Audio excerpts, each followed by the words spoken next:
Anthony Albanese has dumped the hapless and hopeless Andrew Giles from the immigration portfolio in a shake-up of his cabinet.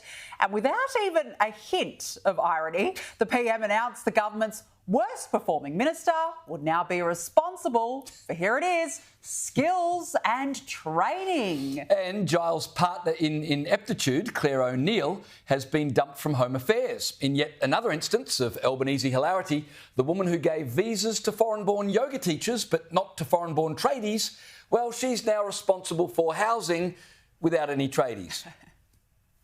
These combined changes, I think, represent a significant move forward. I would expect that this is the team that I will take to the election when it is held. Look, James, this reshuffle is nothing more really than an admission of incompetence by Labor, because this reshuffle isn't just a small one. This is a huge shake-up. And what does that suggest? That Labor has admitted that they have failed in multiple departments over the last 2 years since being elected. You've got Anthony Albanese out there last week and now today saying, oh no, this is the most stable cabinet in living memory. What a load of rubbish. This whole reshuffle proves just how wrong that is.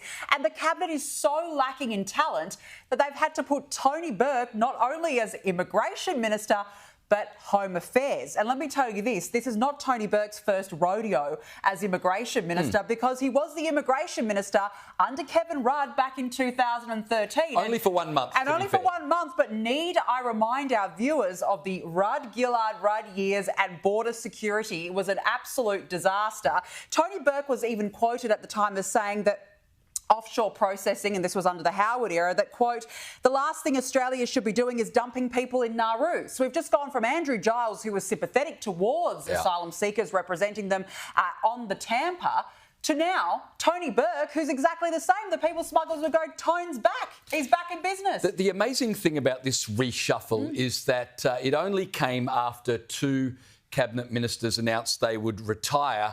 And so now the reshuffle has happened without Anthony Albanese having to explain it's because of incompetence, it's because of retirement. And of course, you mentioned his boast that this is the most stable cabinet. Well, I mean, yeah, you can have stability if you're willing to put up with incompetent ministers. So I'm not sure stability because of cowardice in addressing the failure, abject failure of Andrew Giles and Claire O'Neill is such a great boast. I think the cartoon in the Weekend Australian got it absolutely right. It pictured Anthony Albanese in his underpants, shifting around chairs on the deck of the Titanic. And that's really what this is. He's going through the scrap bin, trying to find enough food to put together one last meal. Trying to find some level of talent, but clearly there isn't. And the other thing is that they have now scrapped the Republic Assistant Ministry role, which was, of course, given to Matt Thistlethwaite. We know that Anthony Albanese was big on, you know, Australia will eventually become a republic, so I've got to put a minister in there to get the ball rolling. James, it hasn't even lasted 2 years and he's gotten rid of the portfolio.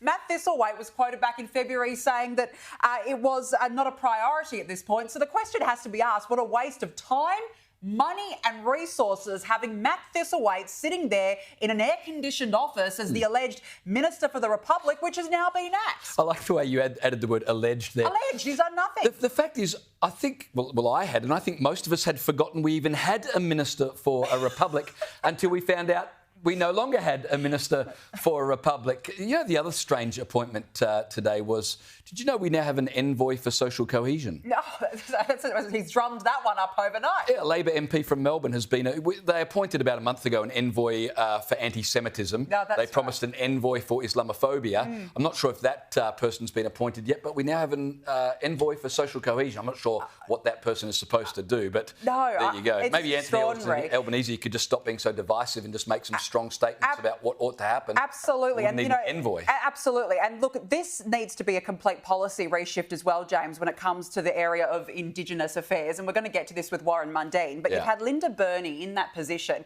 Now, realistically, most people probably wouldn't really remember Linda Burney for much other than the fact that she oversaw the Voice referendum where 60% of us voted no and it cost $300 million. In the meantime, there are still issues in Indigenous communities. Alice Springs, for example, 2 curfews in just a few months. It's ground zero for youth crime. what has she done? There hasn't actually been a proper focus on Indigenous affairs, and now who knows? I'm giving the Australian newspaper's cartoonist a good plug here, but for the second reference in 3 minutes, they had a great cartoon where Anthony Albanese is saying Linda Burney's shoes are going to be very difficult to fill, and they had Linda Burney's shoes and they were tiny, which I thought was a great commentary on her performance. As Danica said, we'll get Warren Mundine's perspective on that a little later.